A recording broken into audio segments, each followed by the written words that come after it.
Assalamu alaikum, everyone. We're joined today by Hasan Spiker, Lord Hasan Spiker, as I like to call him.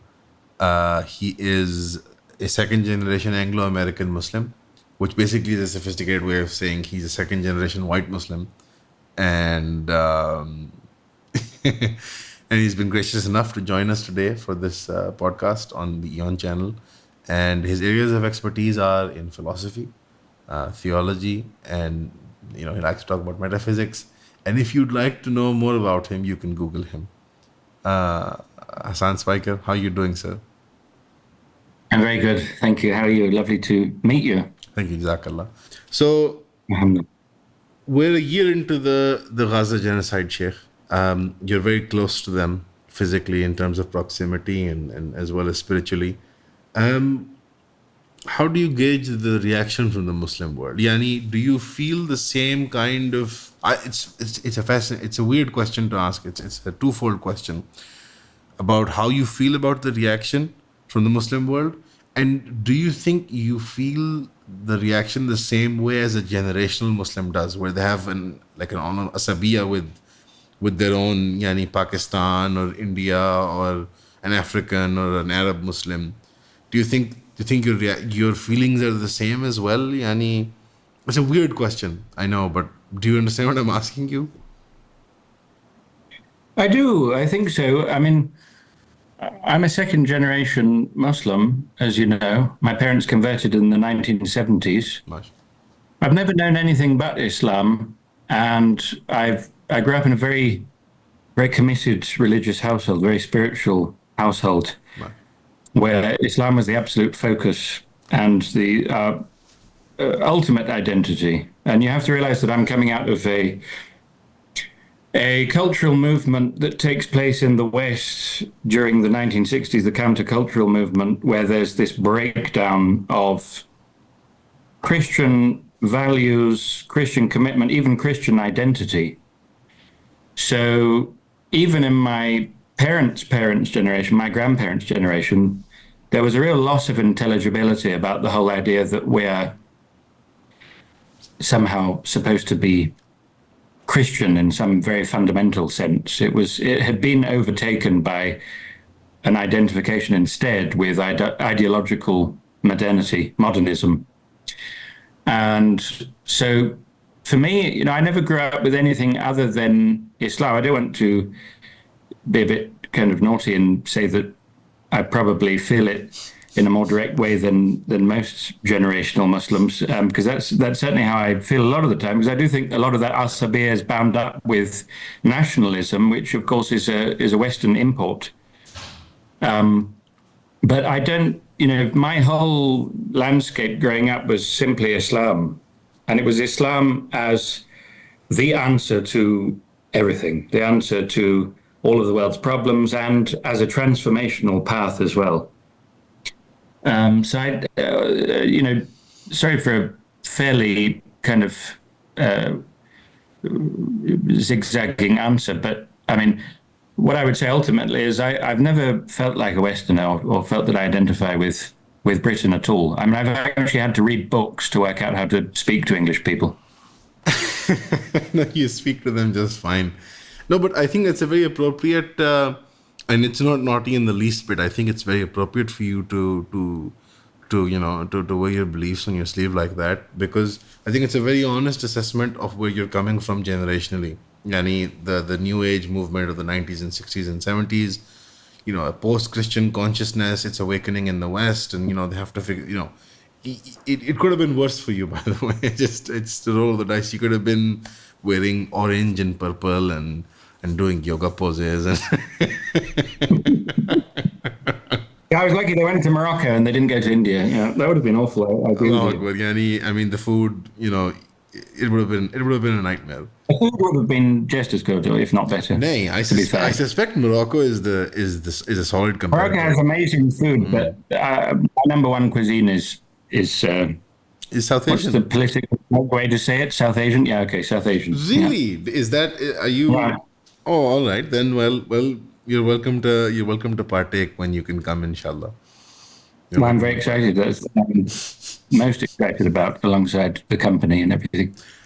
So it's beautiful that you grew up in a household, and may Allah bless your parents for the way they've raised you. And Amen. this is a Amen. reality in this day and age. And I think that post-Christian sort of reality was the right kind of vacuum for Islam to find a space, and for your family it was a blessing, alhamdulillah. And you identify as Muslim through and through, which is a very beautiful thing that you said, that it's in comparison to so in Pakistan our identity would be something like what's good for Islam is good for Pakistan, what's good for Pakistan is good for Islam, and what's good for the goose is good for the gander, and it can be good overall. It provides some benefit, but in more often than not, it's a very harmful sort of belief to hold, I think. And in comparison to somebody like you, mashallah, you would feel a stronger sense of affiliation and association with the plight of Well, I other wouldn't people. say that any what you call generational Muslim. I mean, I have met people who come from real committed ulama families or families of Sufi sheikhs. Although I know Sufi sheikhs who are total ideological modernists and aren't really connected to their tradition at all. I mean, so it's not about the label, but I've met individuals who I wouldn't claim to have a deeper attachment or connection to Islam to them, because it's been something which has been at the very, very highest level, generation after generation, being passed down of experiential Islam and dhawq and ilm and commitment and so on. But I was just saying it in the sense I've never known anything else. I've got nothing else. There's no other aspect of me which, I've always had to fight from day one with or struggle with the fact that my name is Hasan Spiker in my passport. There's no other name somewhere or other identity. And that growing up as I suppose, white, I never noticed these things, but apparently I am, as a white Muslim in ordinary Western schools and so on, there was always this absolute obstacle to fitting in was my name to start with, because it was so unusual, so odd, and people couldn't get over it. And the English are mostly very racist. It's very, very deep set in their psyche. It doesn't matter if they have been trained to believe that they're not or think that it's wrong. It's still fundamentally there, the sense of exceptionalism, and that everyone else outside is somehow other and not quite a real civilization, not quite good enough, not really in some sense real human beings.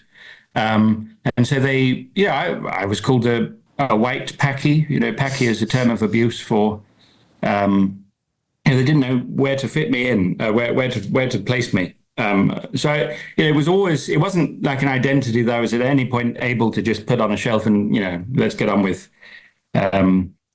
being English teenagers. That was never really. I used to do da'wah to my primary school classmates and tell them about Sayyidina Umar ibn al-Khattab and so on. And I had quite a lot of success, actually, in the primary school da'wah scene.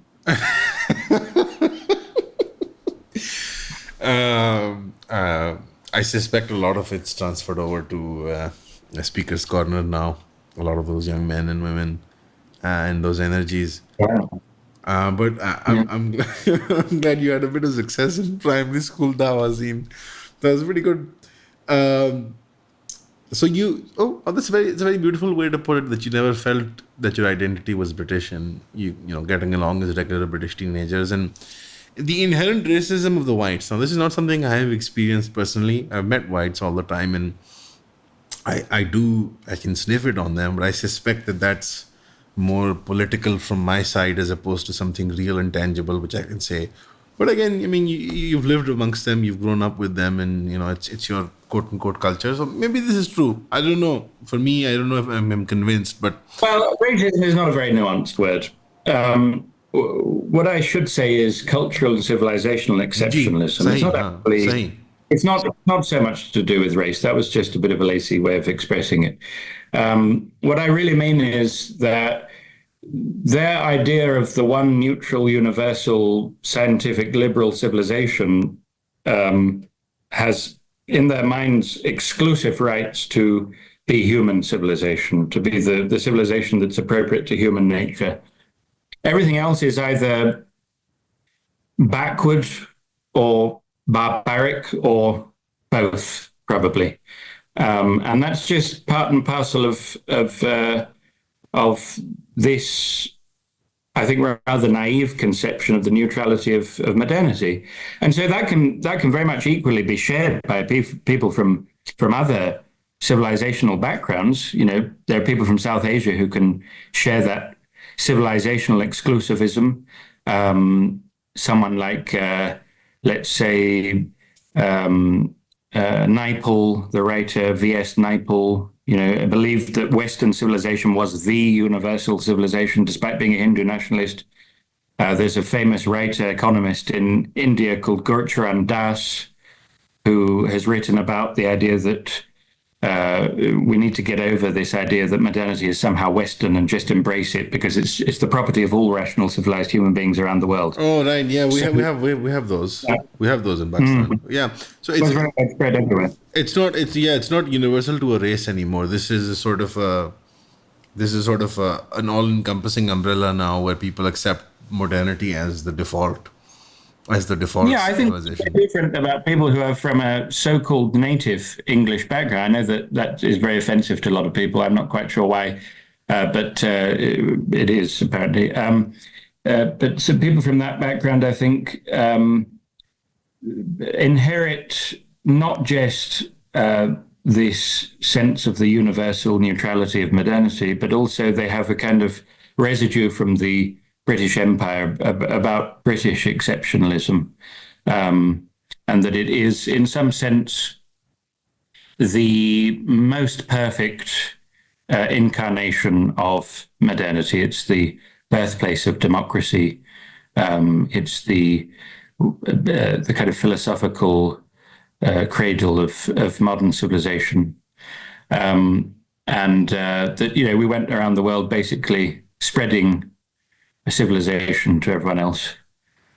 And, you know, it's also bound up with this empiricist idea of tolerance. So the British are very, very much an empiricist nation. That's in terms of the philosophical inclination and just the everyday kind of disposition as well. And they do find it very difficult to deal with physical differences. So if they see someone who doesn't look exactly the same as they do, they suddenly go into tolerance mode. And it's like, no, I'm going to treat this person as if these differences didn't exist. I'm going to make a really, really good effort and make sure they don't notice. And when they hear a name that they can't pronounce, they get even more awkward. And it's like, oh, what's going to happen if I don't pronounce this name right? They're going to think I'm a racist, which they obviously are. I mean, that's why they're getting so anxious about it. So it is a problem. It's not, you know, it's so unjust the way that in the last 30 years or so, the Muslim world has been portrayed as violent and intolerant. You know, I think one of the major sources of our woes is that historically we've been too tolerant, too open. We have such an expansive conception of human nature. We're so inclined to celebrate difference, to accept the other.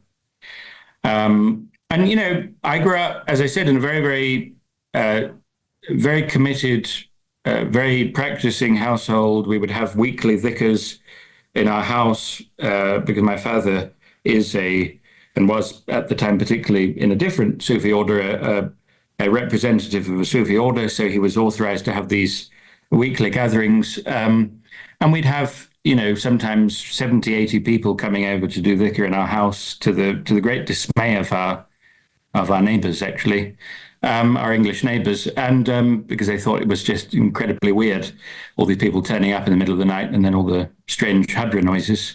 But you know, I grew up around Arabs mostly, and those were the people I felt comfortable with.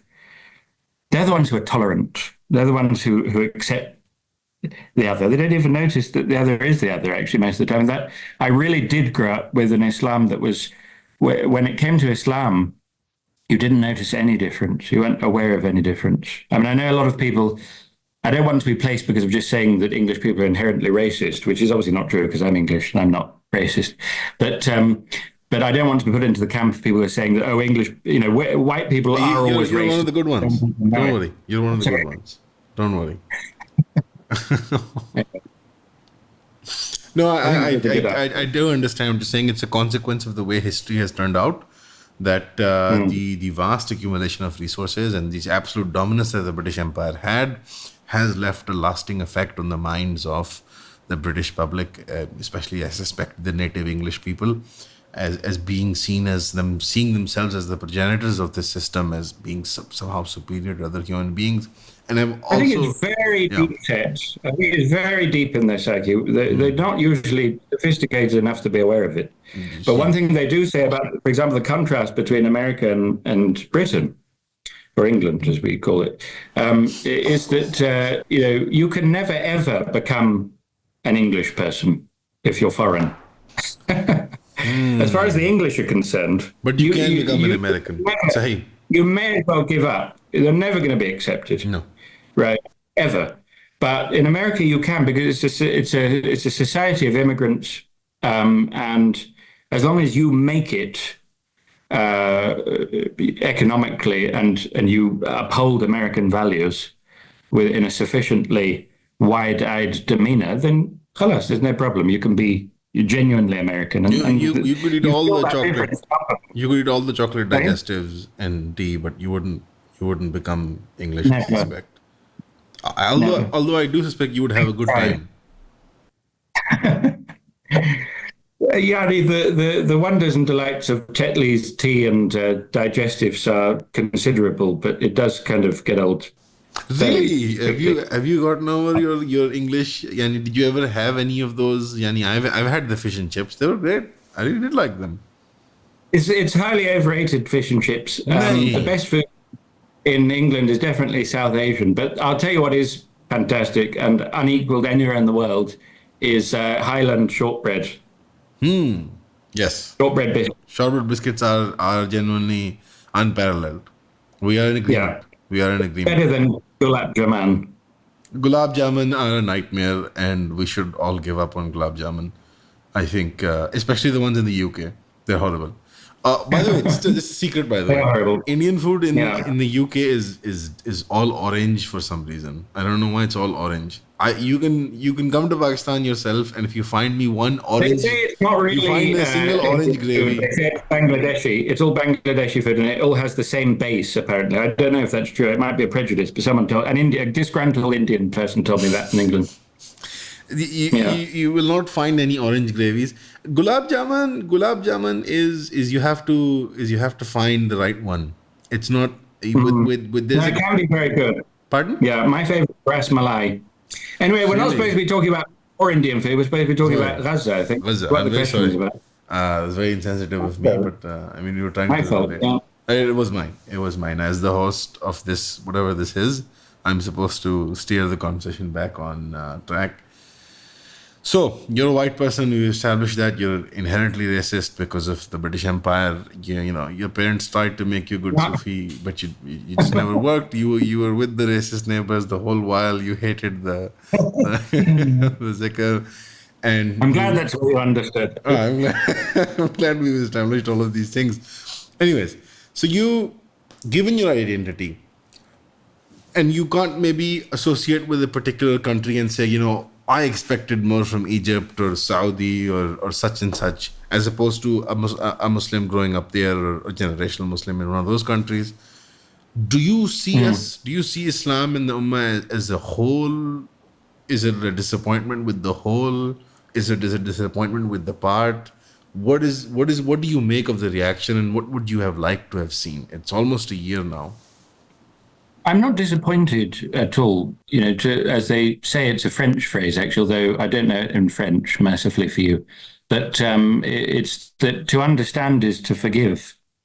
And I think if you understand the history of this part of the world in the past 150 years, you forgive the inaction. It's not that it's in itself forgivable if you isolate it from its context, but if you understand how people became, the governing class became so ignorant and so dependent that they would behave like this, then to some degree you accept.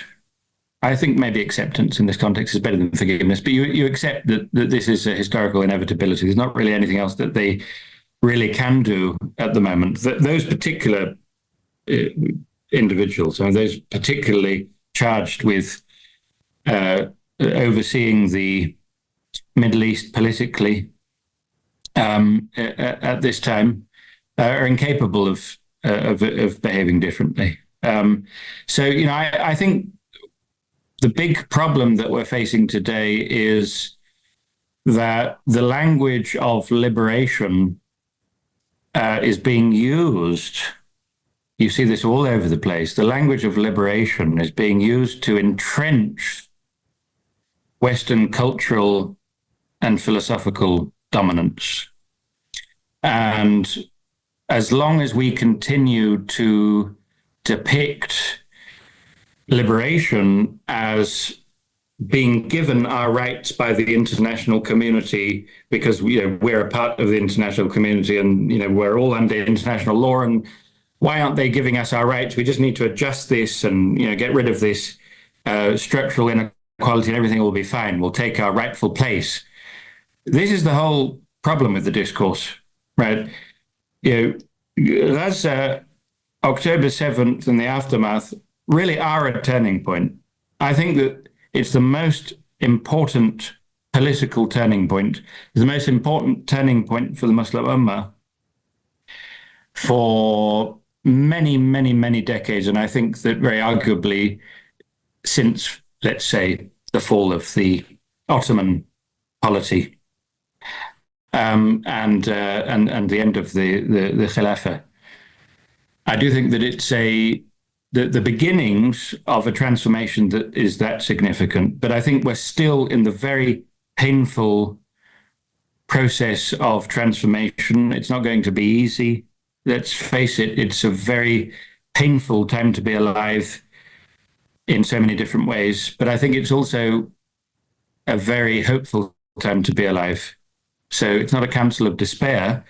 It's just pointing out that there's going to be a lot of sacrifices that are going to have to be made. There's going to be a lot of difficulty because what we are doing is essentially emerging from a dream, from this illusion that modernity is just a universal and neutral, coherent human worldview, which is the natural consummation, the natural endpoint of neutral human progress and development, and all that we ever needed to do for everything to be fine and dandy as Muslims was just catch up, because we had already fit ourselves into the discourse of falling behind.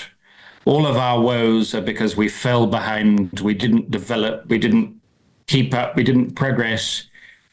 And so we ended up in this state of subjugation. And I don't think that that's why we ended up in a state of subjugation at all. I think, in fact, it's our playing into that discourse, our accepting that discourse of backwardness and developing country and third world country and so on that led to our subjugation. And if we have stayed true to our civilizational principles, that would have been impossible.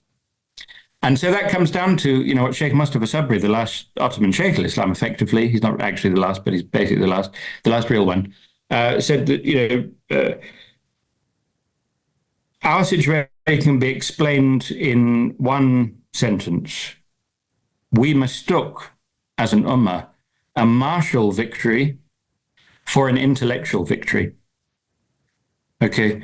And precisely at the moment when we most needed our intellectual resources to face this encroachment of the one universal liberal civilization of modernity, in order to question its assumptions, we instead divested ourselves of our own heritage and got rid of everything, got rid of our own intellectual heritage, dismantled it really quite systematically, very, very quickly, so that we were left completely exposed to that illusion of neutrality, right?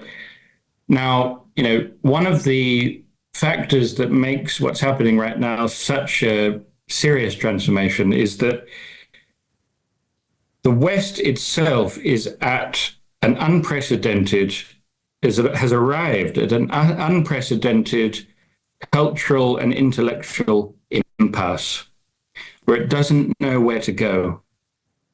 At the same time, its enormous hypocrisy with respect to the other is being exposed in Gaza and elsewhere because the colonial settler state, the anachronistic colonial settler state, which is this last relic of the colonial past of liberal interventionism,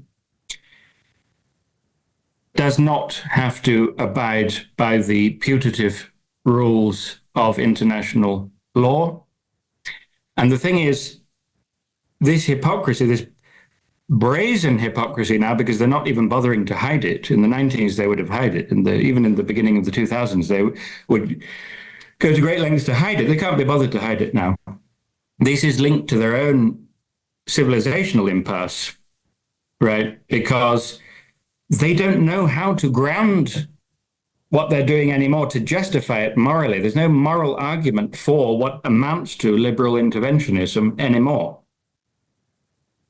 Now, international law, why is there any sense of a binding law which covers and binds and applies to all of the nations around the world who consent to it, even though they may come from completely different civilizational backgrounds, historical milieus, moral commitments, religious backgrounds, so on? The whole basis of international law is a philosophical tradition which is called natural law. And so you have the father of international law is seen by many to be Hugh Grotius. Now, we'll just go with that. It's not actually a terribly nuanced narrative, and we tend to do things like that in modernity, as ascribe, something which is actually a long-standing human tradition or philosophical tradition to some particular person in early modernity, as if he made it up. He actually didn't. But in any case, he's an early and important architect of this notion, certainly of the modern notion. And natural law can only stand if there is a metaphysical commitment to the idea that things have intrinsic natures. It's a fundamental commitment to metaphysical realism, even if it's of the very thinnest sort. The West doesn't believe in that anymore. No one does. So there's a reason that our age is witnessing Machiavellianism, which is what the ruling powers that be actually do believe in. Natural law tradition, as represented by international law, engaged in a losing battle with Machiavellianism, right? With will to powerism. So the basic idea is, yes, we will pay lip service to this framework, this structure, which is supposed to be intrinsic to human nature. It grants rights to everyone just insofar as they're born, and it has to be applied impartially across the world. But power interests and Machiavellianism are what will always prevail, inevitably, in every single case in which there's an actual conflict. And that's what we're seeing play out here. So genocide, apartheid, right? Nothing better embodies everything that international law was set up in the aftermath of World War II in order to prevent. And yet, when our client state is committing it brazenly in front of the entire world, to the extent that it's being live streamed to the entire world, our power interests win. Because what we present as our deepest convictions, which is liberal interventionism and the moral arguments which are purported to underlie it, is not actually our deepest conviction. Our deepest conviction is will to power. And so that's what we see playing out. And it's a very devastating moment, because it's horrible and it's not nice to witness what's going on. But it's also a moment of extraordinary hope, because there's no way back for the West now. They've played out all of the different possibilities of modernity and post-modernity, and looking at it from this angle and then looking at it from this angle. And, the fundamental deep assumptions of relativism are just self-replicating, or they're self-perpetuating. You can't get out of them in any way.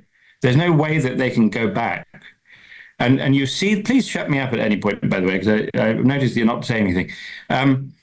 You notice this in these kind of stark binaries that you see presented in Western contemporary discourse, in the political domain, where you have this choice, this purported choice between, let's say, the Democrats or the Republicans, or Labour and Conservative government. In their commitment to neoliberalist economics, to liberal interventionism, to so many other issues, they are exactly identical. There's no real choice there at all. You're choosing between two basically identical candidates. And yet when it comes to the culture wars, you're basically looking at two species of arbitrist, right? Two species of individuals who do not believe there is any objective morality. There's no criterion for both post-truth. There's no criterion for ethical judgments. It's all arbitrary. It's all subjective. It's all up to the individual self-creation, self-determination. They're both strident species of arbitrist, right? And yet they have these, which they differ vituperatively and vociferously when it comes to issues like, let's say, abortion or immigration or something. Immigration, when it comes to transgender rights, when it comes to things like this, right? And so you have the right, which is basically offering a populism where everything is pinned upon immigration and the destruction of traditional values as the kind of linchpin of identity, of policy, and so on. But this is not underlain. This is, in any philosophical sense, completely ungrounded. It's not because the people on the right, the kind of Telegraph readers in England, or the Fox News viewers in America, have any commitment to metaphysical realism or Christianity or Christian values. And yet they'd like to say, we're a Christian country, we believe in Christian values, because it is an outlet for their frustration with the fundamental failure of turbo-capitalism and neoliberalism to deliver a better everyday life in the past 20, 30, 40 years. They're all painfully aware of the fact that they are in a worse situation economically than their parents and grandparents by orders of magnitude.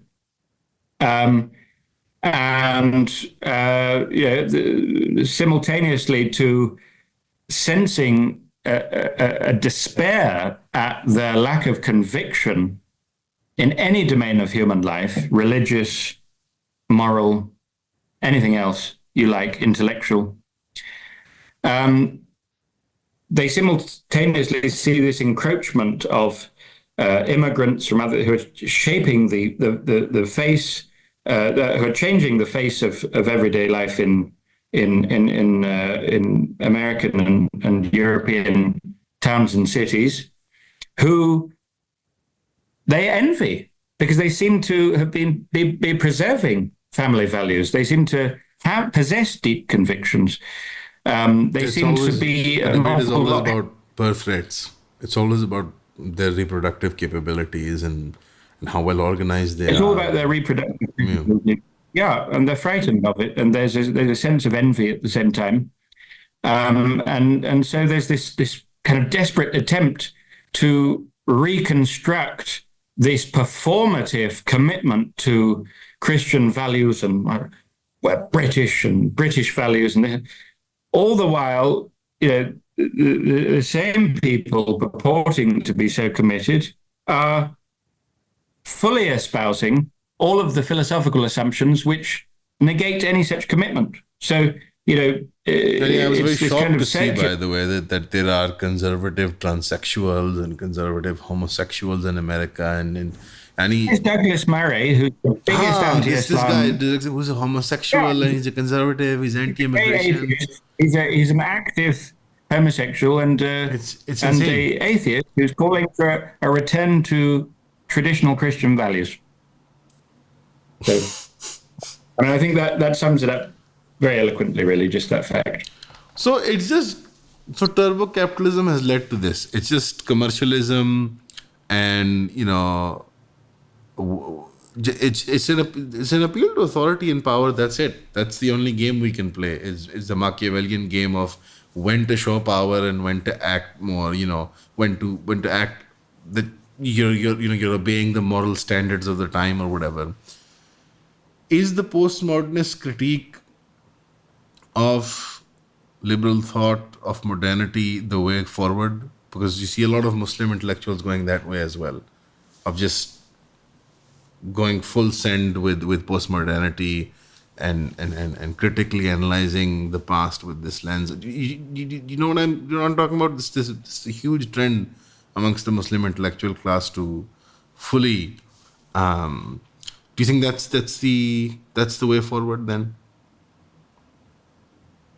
Look, believing in tradition, for Muslims to believe in traditional liberal scientific modernity, right, as the generation of the 70s and 80s did, for example, possibly your parents' generation. No, but in the Muslim world, this generation, the now generation, believes it. Yeah. No, I know what you're talking about, but I'm saying that belief in modernity rather than post-modernity was essentially to be entrapped within Western cultural hegemony, right? But the new commitment to postmodernism and post-colonial theory is to be entombed in Western hegemony. Okay, and it's so much more dangerous. That was a quote. It's so much more dangerous because it portrays itself as having become emancipated from those structures. Its whole discourse is emancipating itself.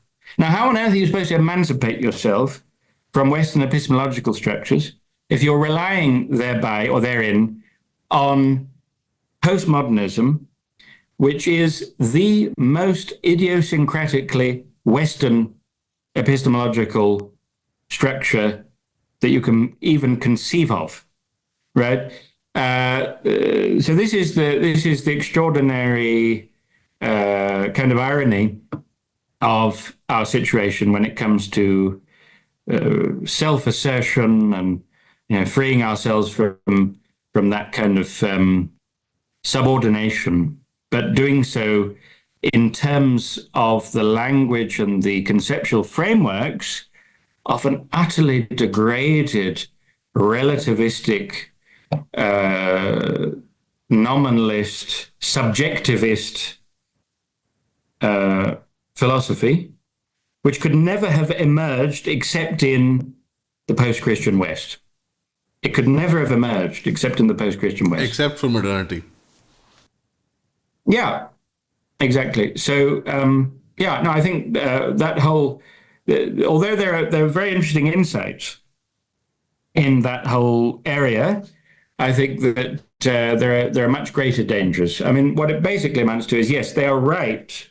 That whole broad discourse is correct that when post-Enlightenment Europeans imagined that their civilization was a neutral human civilization, they had managed to chance upon real human nature and the real limits of our human capacities, epistemological capacities, and they had created a political and philosophical framework to mirror that, what they had uncovered about human nature.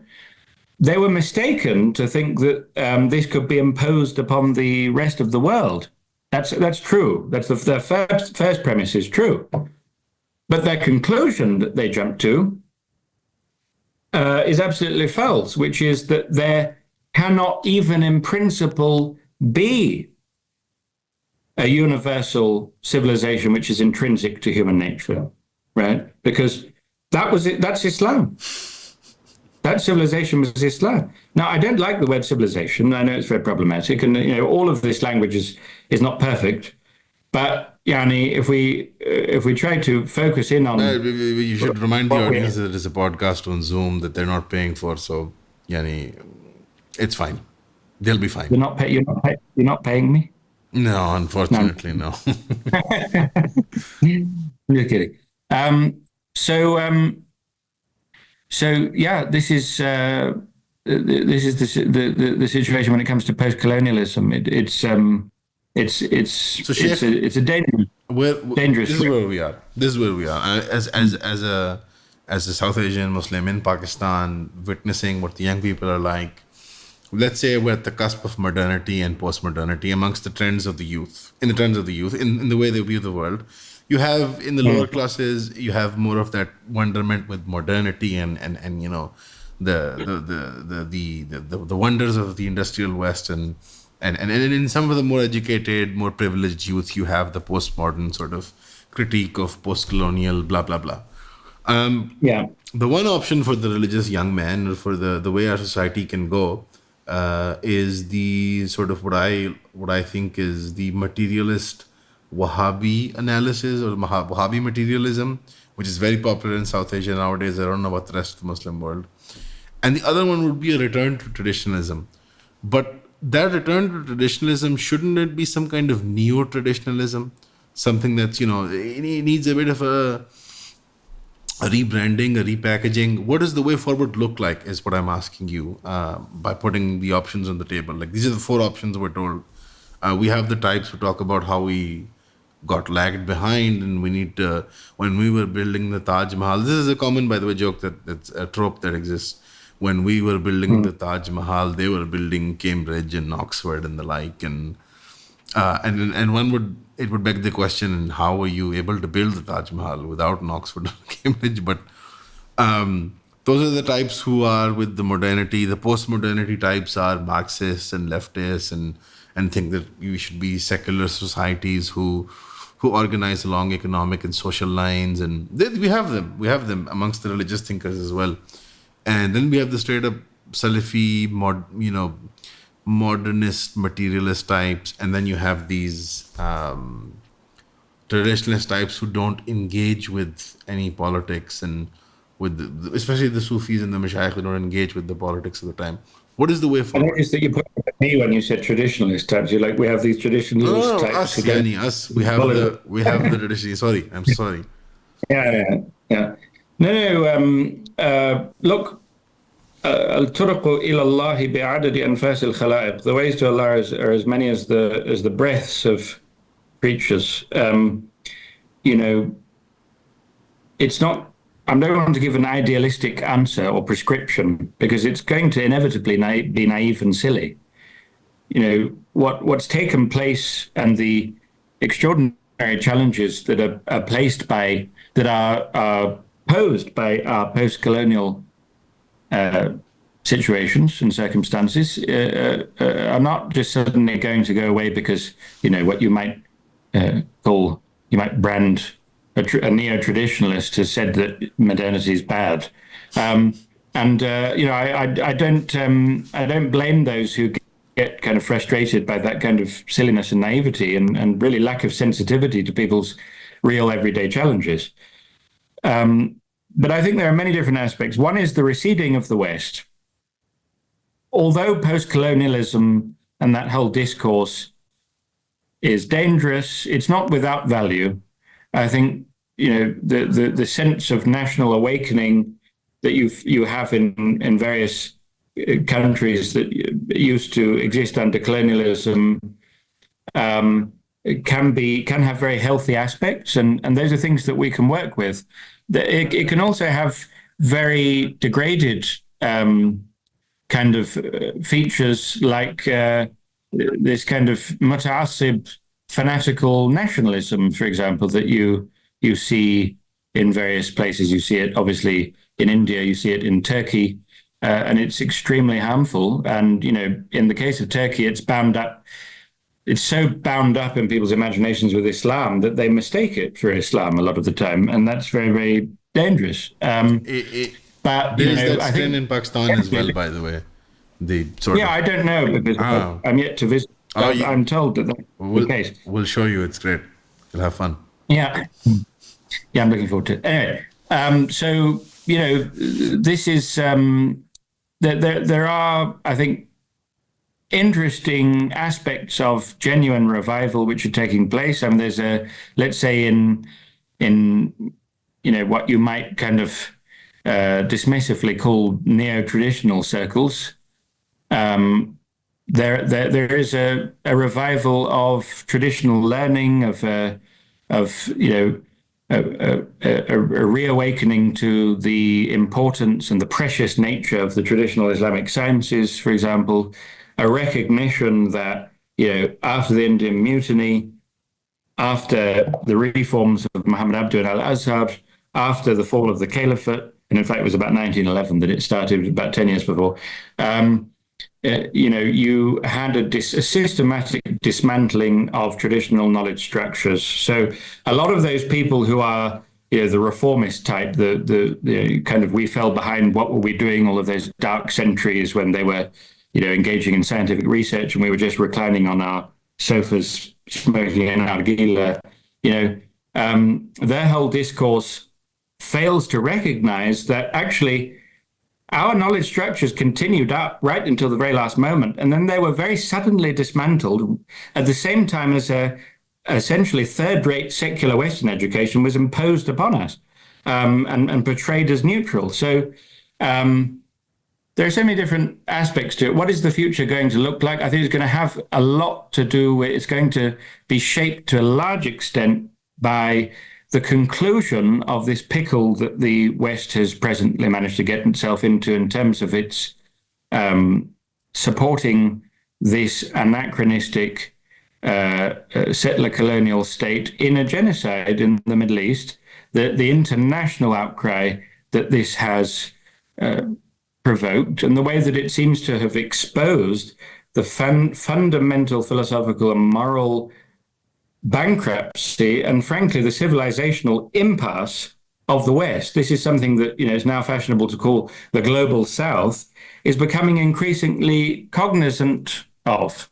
I think if this leads to a substantial shift in the balance of power, a really lasting move away from a unipolar world where Muslim nations, at the same time as becoming more genuinely politically autonomous, also managed to discover a corresponding return to intellectual and spiritual authenticity, then very beautiful things can happen. As Ahmed Paul Keeler says, history is not an arc of progress, and you can also extend that to say that it's not simply a kind of despairing descent that you can't do anything about. I think that our situation will improve. I think things are going to get better on almost every single level. Not for every individual, but those who are involved in attempting to return to that authenticity, I think, and renew it for our times. I think that they're going to have, and already are having, a large degree of success. And I think we've already hit rock bottom. I think that actually happened kind of around the 70s, 80s and 90s in the Muslim world. And I think what we're seeing is our glimmers of genuine hope. I do think that. I think it is symbolized by Israel and this blind support of Israel, which those who continue to be ideologically behind Israel on every level, unflinchingly, against all of the evidence of what they can see and any kind of basic human moral sentiment, I think they know that they're in trouble. I think they know that they don't know why they're supporting Israel anymore. I think they know that it's pure fanaticism. I think they fear that they have become amoral. They have become post-moral. And I think that they're really worried about their civilizational prospects. And I think they have every reason to be. I don't think that Israel's going to last much longer. I don't think it possibly can. I think it's going to put up a really, really nasty fight while it's in its death throes. And I hope that, all of its citizens can be safely moved to Florida, which has, quite a similar climate, and they can live out their ideal life of luxury and hedonism there instead, where, there's plenty of room, essentially, because, it reflects the civilizational impasse of the West, the idea that they will risk everything, their international reputation, the coherence of their international institutions, so that they can prop up a arbitrist, hedonistic, liberalist kind of spending the day on the beach in your shorts, sunbathing vision of human flourishing. It's extraordinary. I was watching the BBC documentary about the October the 7th massacre the other day. It's a very, very good documentary. It's absolutely compelling. I mean, it's an hour and a half, and I thought, well, there's no way I'm going to be able to watch this. I'll watch 10 minutes. And I could not, I was absolutely glued to it for an hour and a half. It was absolutely extraordinary. It just came out recently, and everyone's talking about it in England and giving it glowing reviews. And it's all about, whatever happened on October 7th, particularly with respect to the trance music rave festival massacre. And look, I don't know what happened to those kids. Many people are saying that most of them were probably killed by Israeli helicopter gunships, but it seems undeniable that some of them were killed by people who crossed the border. Now, Hamas would say that they don't kill civilians anymore, that they did not, they no longer pursue their past programs, which would involve suicide bombings and so on. Thank God, because I think that was a disaster. But they would certainly deny that they had anything to do with anything that took place there. And you have to feel sorry for those teenagers and young people who are totally brainwashed, have absolutely no, in most cases, fundamental ideological commitment to Israel. They just happen to have done their Isla over there because their parents did so, and they grew up there, and they are absolutely existing within these patterns of brainwashing. So you have to feel sorry for their plight there. But what is most extraordinary is the fact that they were engaged in this overt celebration of hedonism a couple of miles away from this concentration camp, which is this absolute cauldron of awful human suffering and pain. They're supposed to be these angels, these good guys, because they were just having a good time. And of course, that's all that we can really hope for life. That's what civilization is there to hold up, is that hedonism, that right to go out and they're all on drugs. They're all taking drugs and dancing to trance music, and they believed in peace. And they're 2 miles away from this hell that is the direct consequence of the imposition of this completely secular vision of hedonistic human flourishing. I mean, it was so stark and extraordinary. I feel sorry for those kids. Okay, I feel sorry for those kids. because, they're not all Netanyahu, right? But, Israel shouldn't be there. And that is the elephant in the room, which you are not allowed to acknowledge that it's there.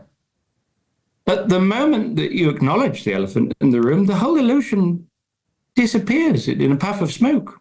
And you realize that this settler colonial entity, which is causing untold misery to its neighbors, just so that this delusional vision of hedonistic human liberal flourishing can be imposed in that area of the world, it simply has to, it simply has to be dismantled, and it will be. And I think this is why it's such a turning point, because none of the purported justification, none of the sense of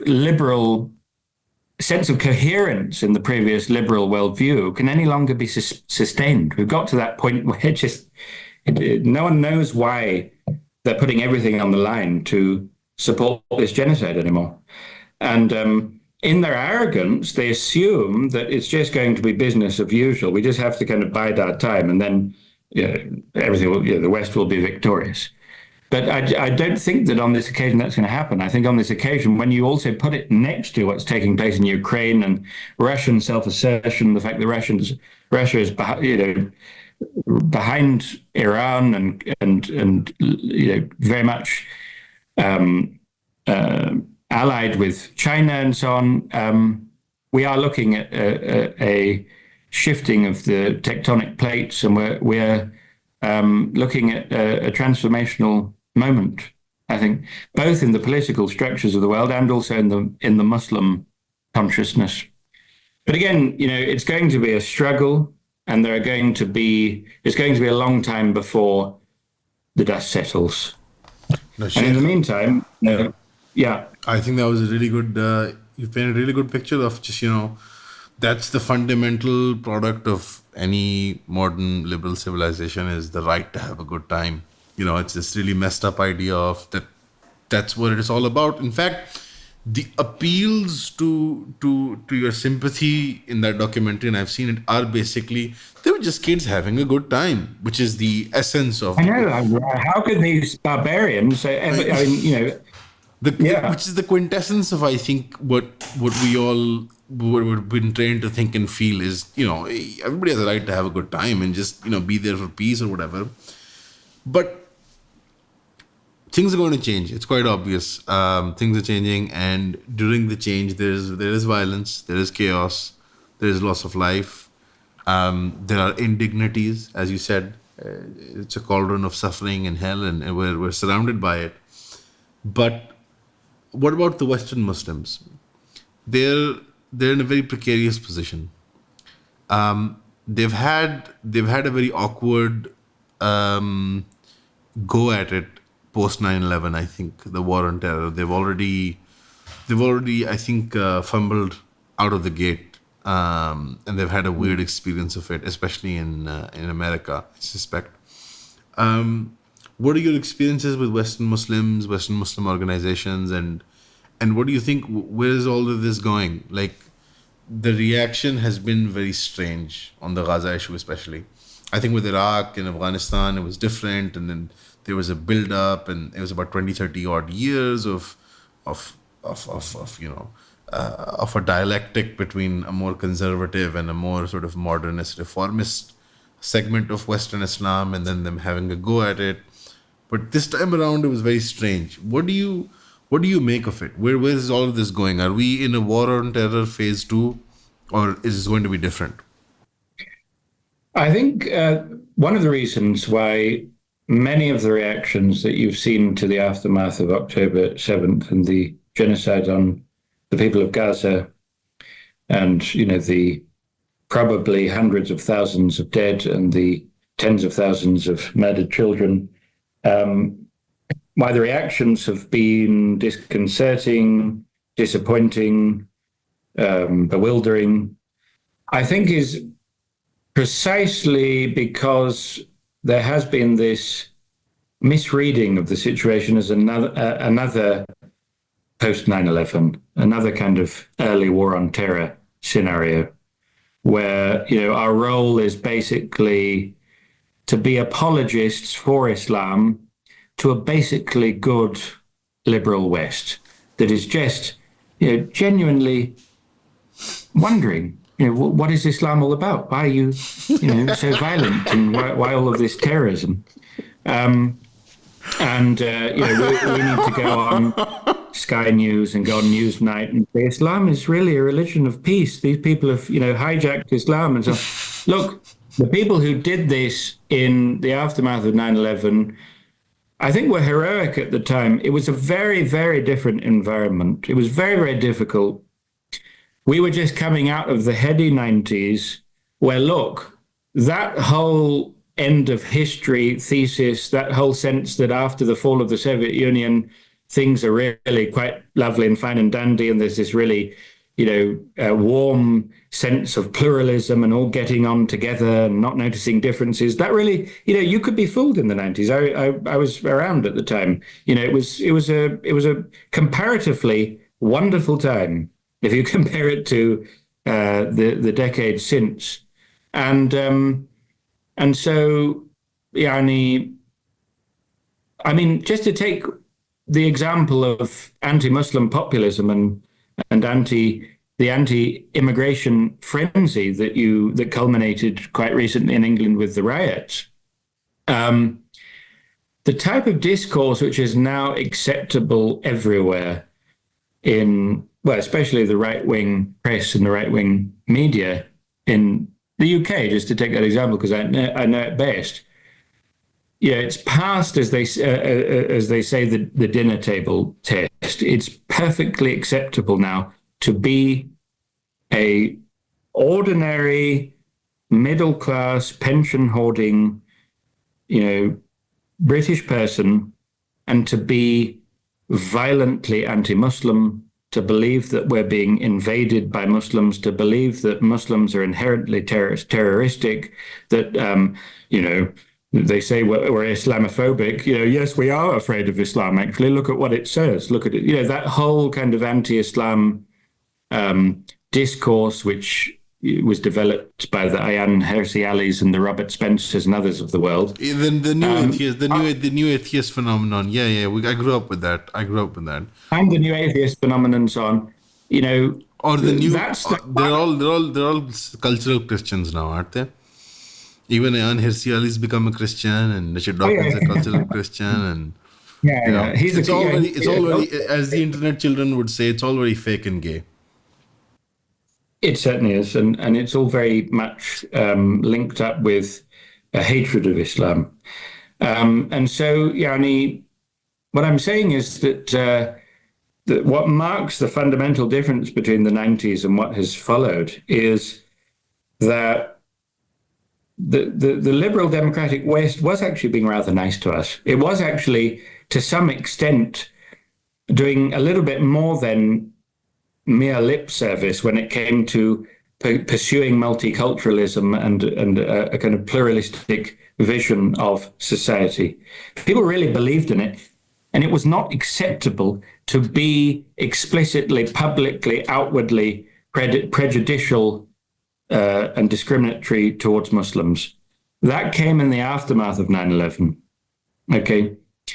For one thing, all of that apologism, I don't know, perhaps it made life livable and bearable for Muslims to some extent during a very particular period where the propaganda effort was so strong that their efforts in coming out in articles and on television and so on and presenting this moderate picture of Islam actually saved the day in its very specific historical moment, right? But we're in a very, very different moment. No, but now. I would argue, Sheikh, it also created the yo-yo. The yo-yo effect for the Western subconscious, the collective white subconscious. You can't push a membrane so far to the point of unbelievability. Like if you, for example, I give you a weird example. I don't know if were you a Trekkie or a Star Wars kid? I doubt it, right? No, not really, but But you're fully aware of no, these, you understand how these things. Okay. So with Star Wars, like, yeah. I mean, computer programming and Star Trek and right. Star Wars is less bad. I can connect to Star Wars a little bit, All right, but Sahi. So Star with Trek's beyond the pale for me. I'm sorry. I absolutely agree with you. It's for all people, um, not us young ones. So if you look at the new movie with Ray, right, with the female protagonist, Yeah, yeah, they have a word for it. The male feminists, they have a word, Mary Sue, or something, Mary Stu or Mary Sue. I think they call them yeah. these. I know what you mean. Yeah. Yeah, So they did that with the Muslim community. They did that with most immigrant communities. yeah. If you present this community as something beyond what it is in reality, if you lay it on so thick, so the cultural membrane of the collective Western subconscious is also pushed back. So I suspect that the harshness with which they've reacted now, where they don't even, where you can pass the dining table check, the dinner table check, is because of all of that propaganda. All of this laying it on so thick about how they're the nicest people and our immigrants, the immigrants are our friends, and while ignoring real potential cultural friction that can exist and did exist and does exist amongst different communities when they're all stuffed together in one big melting pot, which I I know suspect is exactly what you more mean. stark in Europe than in America, because you can become an American, but I Oh, doubt yeah, you yeah. can become English. Very, very, very different. Yeah, very different. In Europe, and Europe is far worse than England, by the way. I mean, in many ways, England can be still a marvelous place to be a Muslim, and there are complex reasons for that we shouldn't get into here. But I mean, look, I don't want to excuse that Daily Mail / Telegraph reading audience who, they're nasty, prejudiced people, so they're very, very coarse. But yes, I agree with you that because we spent so much time pandering to the prejudiced assumptions of our Western hosts, prejudiced assumptions, however, which they were portraying as their liberal tolerance, but in reality, they're prejudiced assumptions. Yes, we did end up creating a reaction because of the lack of believability, essentially, the gap there and plausibility. Um, because what we were trying to say is we can integrate as a polite minority who don't really believe in our religion. Don't worry, we're just like any other polite minority. We can, have our little Muslim colleges, and we can integrate and grant degrees and contribute to society as a polite, harmless minority who have nothing to challenge you with, no transformational message. We just want to get on with our lives and, feed our children. And if you just let us, then, we will contribute to society, and we'll be good citizens, and we'll believe in British values. And that was pushed way, way too far. And it's just not true. It also exposes the very, very dismal limitations of Western and liberal democratic tolerance, because they only tolerate superficial differences. You can have the wrong name. You can have a silly, unpronounceable name, of course, as far as they're concerned, and we'll tolerate you as fine. As long as you're exactly the same as us in every other way, then we can tolerate you having a silly name. We can tolerate you Or having eating funny smelling food or whatever, or wearing yes, garish well, they colors. love that. It's They it's can't live without that food, yeah. But exactly, and we'll forgive you for your which is just still, let unpalatable me let name, and me let me we'll. take a jab at my not so friendly neighbors here, where you see from amongst the immigrant communities, the Indian community is often presented as the model sort of integrated immigrant community, and I suspect it's because of their lack of cultural spine. It's this sort of servile Yeah. sort of, yes, sir, we just want to get along, and we'll go along to get along, and we just want to work and feed our families, and our religion is non-transformative. We have nothing to offer you, in that sense, Exactly. which is insane, because the immigration project and the Western cultural project should have been clear from the get-go that this is not about a give and take relationship. This is about labor. This is about importing labor, and that's about it. And they should have been more cynical with their approach. I think when they made it this lofty moral project, that's why you ended up with this hodgepodge of a biryani type situation, as opposed to Well, it couldn't sustain, exactly as you're saying. The purported conviction was not actually grounded in any genuine conviction. And if you want to put it into philosophical terms, there was no actual metaphysical foundation for their purported conviction, and there was no real epistemological justification for their purported conviction. In short, just to put it into layman's language, they didn't really believe it. They didn't really believe in multiculturalism. They didn't really believe in pluralism. What they believed in is that we are merely physical beings existing in a physicalist world of purely material properties, and every human organism has this epiphenomenon called consciousness, where he subjectively creates his own picture of the universe. And, whatever our color, whatever the unpronounceability of our name, we all are projecting a subjective creation onto this purely physical world. And so, in that sense, we're all the same, we're all equal. As long as you agree with that overall picture, it may sound like an extreme picture, but it's not. That is actually the standard picture, okay? As long as you fundamentally, deep down in your soul, well, you're not soul, your soul, believe in that, you're acceptable, regardless of the color of your skin or the unpronounceability of your name. But the moment that you purport to actually believe in what purports to distinguish you from others, your religion, your philosophical convictions, and so on, because you believe that it actually reflects the nature of reality, then you're dangerous, then you're worrying, then you're at the very least extremely weird. Needs to be careful of you, make sure that we don't talk to you. We might give you the time of day, but certainly never approach any substantial topic of real human interest.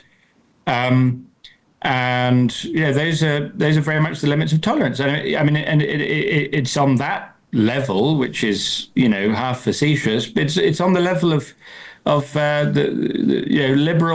liberalist theory.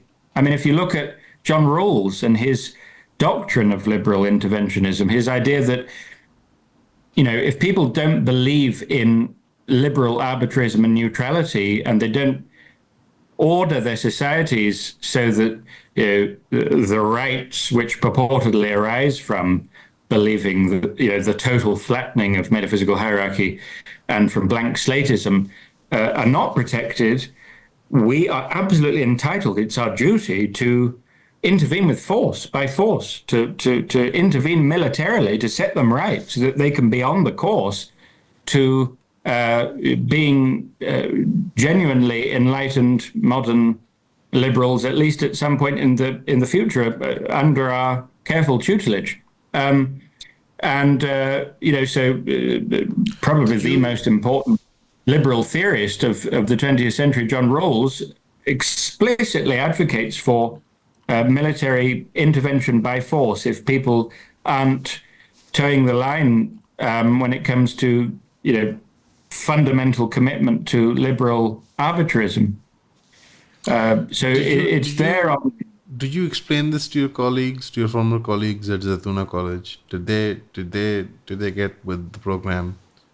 Why are Muslim institutions like Zaytuna? They're your former colleagues, and I can understand that you respect them, and we do as well. We've all benefited from them, but why is there still an insistence with knowing all of this in the Western Muslim world, especially for the institutions? Are they just slow? Is there just institutional sort of lag and lethargy? Or is there a genuine deep-seated conviction that, that the neoliberal sort of Western project is going to work and that we have a role in it? Or is it a cynical sort of, this is what we have to do to survive? I think those are very sincere people. I really don't think that they know anymore.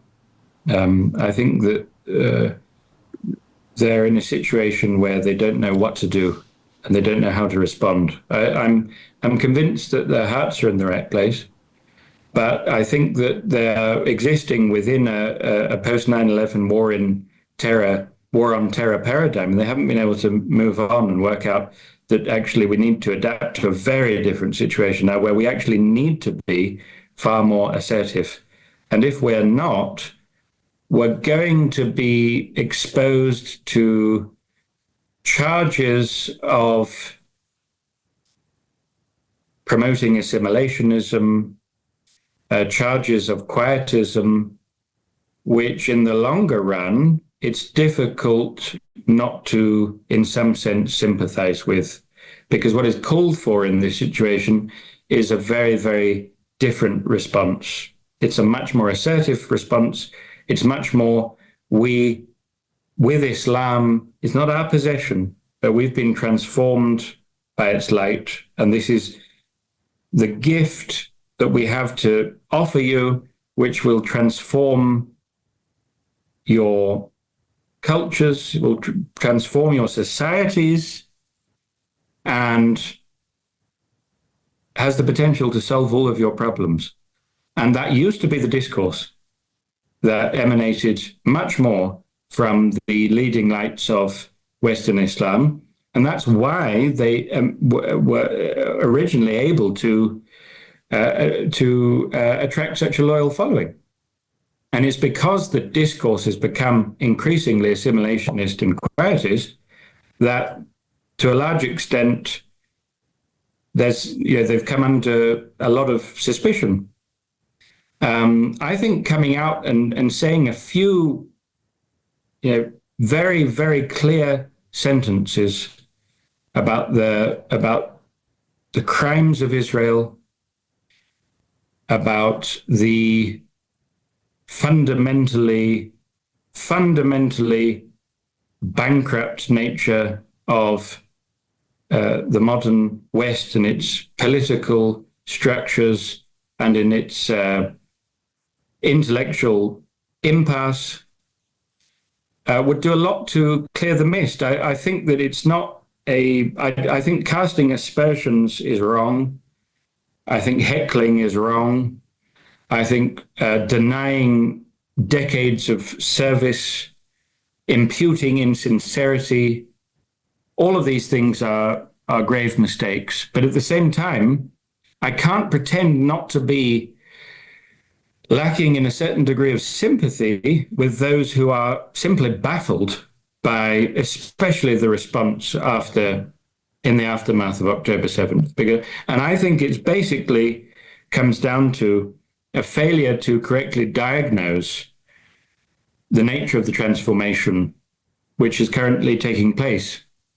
And, I don't think that, I know it's not diplomatic to say this, but I mean, it's never been my best talent, really, diplomacy. I don't begrudge you the question at all. I don't think creating accredited, integrated institutions in the West, I mean, it's not necessarily the worst thing in the world, or it's not necessarily bad to have, but it's not the answer. It's not going to lead to anything of interest. If you want a degree, go and get a degree in medicine, engineering, philosophy, psychology from Harvard or from Princeton or Yale or from Stanford or from Oxford or Cambridge or London or wherever you want. Or get it from your local community college. It doesn't matter. You get your degree. It's a piece of dunya. It's your ability to get on in the world, although even that is increasingly kind of in doubt. If that becomes mixed in with what is supposed to be a spiritually radical, I'm sorry, I'll use the word unashamedly, transformative deen and dawah, it will stifle it, and it will eventually kick the spirit out of it altogether. And I'm afraid, I'm sorry to say, the examples that we have in England, the examples we have elsewhere, I think that's already substantially happened. I mean, I think some of those institutions have fallen dead from the press, as it were. Strong words. Strong words. I will not clarify them in any way or try to soften the blow. Sorry. As you would be surprised to find out, diplomacy is not my strong suit either. No, but I agree with you. Yeah, I had a feeling you were going to get me into trouble. Yeah. Never mind. I'm kidding. You're a lovely chat, my friend. No, but I think you're right. I don't think there's anything transformative or anything of interest that's going to come out of a accredited liberal arts college with Islam integrated in there or a tradition integrated in there somehow. Your criticism makes total sense to me, and it also the well-intentioned, immobility that they have, where they're just frozen like a deer caught in the headlights, where they think it's 9/11 again, but it's not.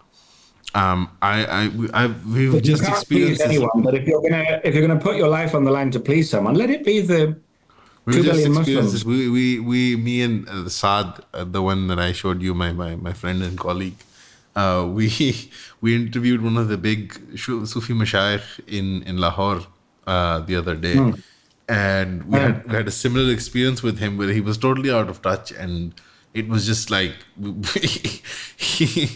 he was still caught in the same post 9/11 sort of, the neoliberal West. They forgive us our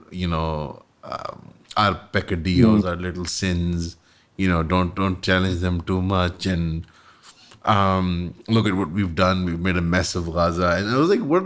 We've made a mess of Gaza? We haven't done anything." That's really extraordinary. Yeah, it's really extraordinary. This is, by the way, a great sheikh that I look up to, and he's a great poet and philosopher and intellectual. He's a great poet. Look, we all make mistakes. This is, something I absolutely cannot agree with, is cancelling individuals, writing off individuals. But this is also very postmodern sort of Marxist sort of. Exactly.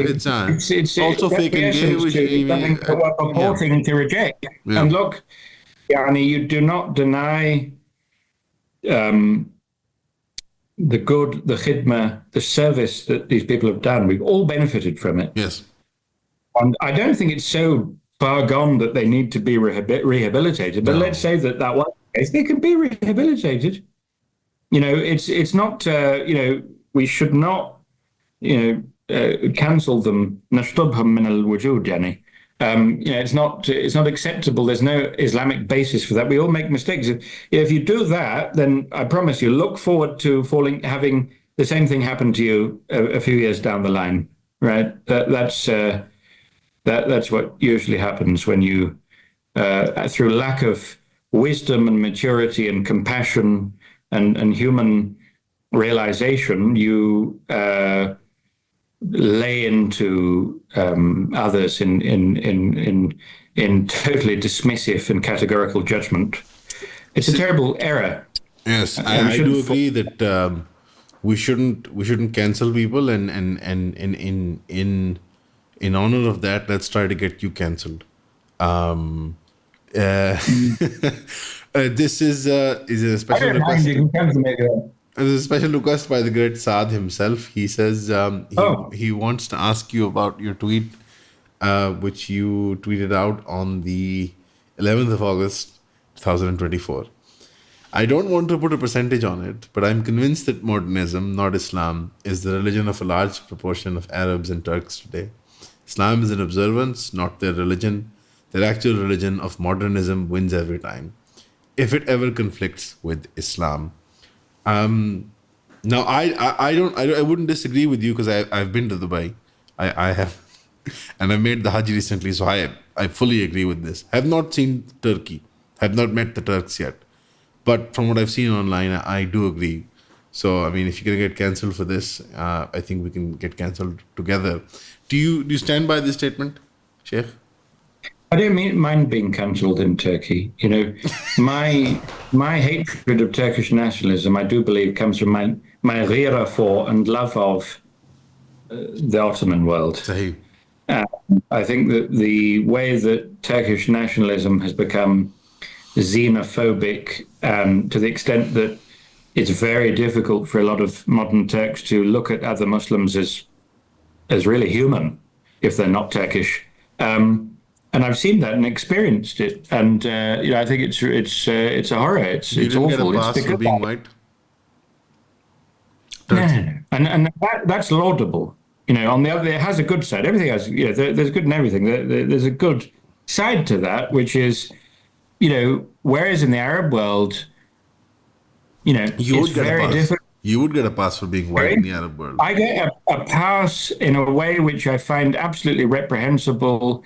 There's this totally servile attitude. Everyone wants to speak English to you, even if you've been studying Arabic for 25 years. They will prefer their own opportunity to practice their broken English with you than celebrating the fact that you've got a Westerner here who's given his life to studying Arabic. It's really sad, and there's no backbone, and there's no sense of self-assertion, or even Arab nationalism would be better than that on one level. But on another level, Arab nationalism was and would be much worse. Now, in Turkey, people who speak English well will refuse to speak to you in English. I think that's laudable. They'll refuse, you speak Turkish. And it's the same kind of thing you might find with a lot of a certain type of French person. I think that's laudable in one way. Anyway, let's not get into Turkish nationalism. There's nothing that can compare with the, Raqi, extraordinary Ruhaniya of Istanbul, and the music and the arts and the architecture and but more than anything else, the Ruhaniya. I mean, it's just absolutely intoxicating. Okay, I can imagine. And these Turkish nationalists have nothing to do with it, and they're importing a horrible, muta'assib, fanatical form of European throwback, a kind of relic of European nationalism from the 1940s, and it's just somehow managed to flourish and continue. And after 20 years of Erdogan, it's still, I got a lot of nasty messages from Turks after that tweet with swear words and so on, all in Turkish, of course. But of course, now in Twitter, you just press translate post. And the full glory of their responses was revealed to me. I don't mind, I understand it, but they are proving exactly the point that I'm making. Why are you attacking me? You're attacking me because you think that I'm in some sense attacking your Turkish national identity. Well, yes, I am. Absolutely. And the fact that you're responding in that way, and you're not, your criterion is not Islam being compromised and being threatened by that is exactly the point that I'm making. Look, our problem as an ummah today, and there are many exceptions, which are beautiful exceptions, because as Ahmed Paul Keeler likes to say, and he's a good friend of mine, but he likes to say, Islam in its core, its spiritual core, is completely intact. It's absolutely untouched. Everything that's happened never touched it, because its reality is fundamentally metaphysical. You can't touch it. It's the revelation. It's the Prophet ﷺ, the Haqiqa Muhammadiyah, the prophetic presence. It's totally untouched. It's just as intact as it was before everything took place. Okay? But that said, on the level of what is up to us, of our own taqsir, of outward action, of taklif, the biggest problem, the biggest disaster that happened to us was our naivety in assenting to, believing in, accepting uncritically the neutrality and the universality of Western modernity, to the extent that many modern Muslims will get upset, right? They'll get angry. They'll become very, very loyal to that universal modernity and say, it's not Western. You need to move on. It's just progress. It's just human progress. It's just the accumulation of human experience. And, you know, a lot of my, my book that I'm presently working on is all designed to, it's all in aid of demonstrating that this is a load of complete and total nonsense. The universal, neutral, scientific, liberal, capital C civilization of modernity is the furthest thing from being neutral in the history of mankind. It is absolutely idiosyncratically Western, European in every conceivable way. And I try to show this by looking at the historical origins of modern doctrines and dogma in terms of 5 bifurcations, because my thesis is that what is most characteristic about Western civilization is its bifurcatory nature, its separative nature. It's that it likes to sever dimensions of human experience, which for every other culture and civilization are whole and irreducible, into 2 irreconcilable different parts where never the twain shall meet, right? So, you know, the secular principle that the political is a completely different domain to the sacred, right? The gap between knowing subject and, you know, extended autistic, mathematically manipulable extramental world, right? That, you know, unnegotiable gap, which goes back to the Cartesian split and indeed much earlier. The, you know, Pauline split of law and spirit, right? In, you know, Galatians and elsewhere in his letters, and, you know, which was very, very enthusiastically seized upon, especially by Luther. Which is absolutely antithetical to the Muslim world. But again, you see it in the Muslim world. The girl who goes out, I mean, I have very good friends who've lived with me in Jordan and then went to Islamabad, and it's not nearly so bad in Islamabad, but so I've never been to Pakistan, but and I very much look forward to it, especially visiting Imam al-Hujwiri. But you know, the Muslim girl who, as you're seeing today, and you never saw it 20, 25 years ago, who goes out of the house with her hijab off, with her midriff showing, and her father will now say, oh, well, it's her choice at the end of the day. I don't like it, but it's her choice. And she'll say, well, this is my choice. You know, this is my choice. Who's going to say it is my right to choose what I do with my own body? You know, this, what sounds like neutral, universal, common sense, liberal, you know, principles that apply everywhere to all human beings, are the furthest possible thing from that. And what does all of that presuppose? It presupposes all of our bifurcations, the split between law and spirit. You know, so it doesn't stop me from being a good Muslim, right? Well, in one way it doesn't, because Iman is so much more fundamental than any other aspect. But that doesn't mean that your arbitrary choice, your freedom, is self-justifying just because it is a choice and you as an individual are making it, which is the contemporary dominant arbitrary conception of choice that you have in the Western philosophical mainstream. That's not our conception of liberty. That kind of act, which you now see everywhere, also presupposes the split between morality and extramental being. The idea that moral propositions cannot possibly be rooted in reality. You can't have an objectivist, realist theory of ethics, which again is very, very standard in the modern world, and in the pre-modern world is completely anathema. It's unrecognizable to any dominant philosophical system.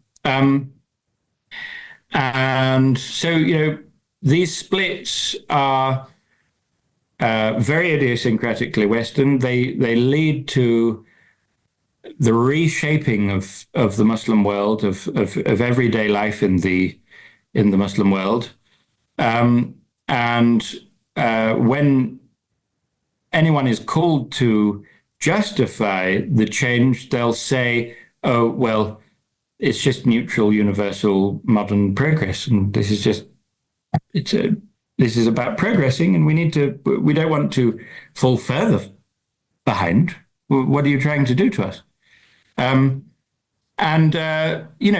You'll find this in if the neutrality of science is questioned in light of its actual philosophical presuppositions, the fact that it's philosophically about the furthest thing from neutrality that could possibly be.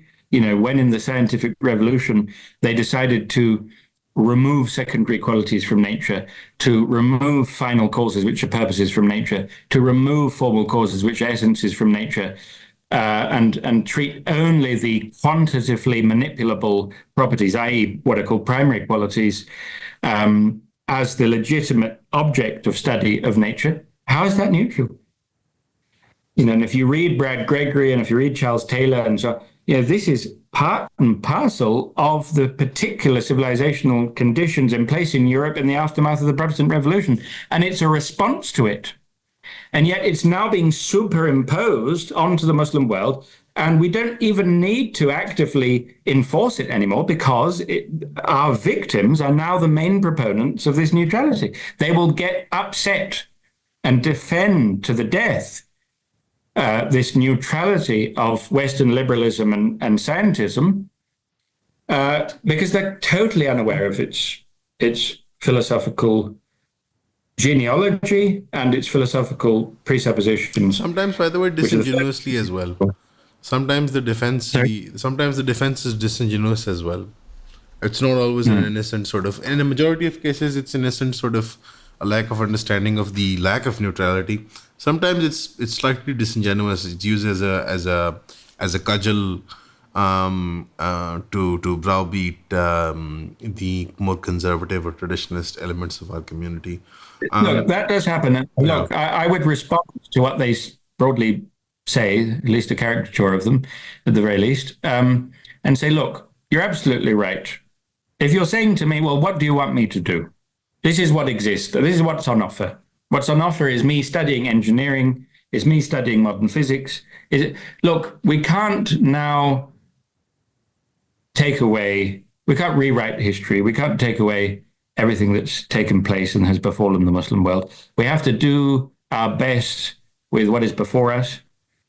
Absolutely, go into your university course, show ihsan, push the boundaries, be absolutely cutting edge, all of those good modern words, but just at the same time, acquire some culture, some authentic intellectual and other Islamic culture. Look into understand your history, understand what took place in the age of colonialism, study traditional sciences. Look, if you are studying in a university, higher education, you must study some traditional Islamic sciences.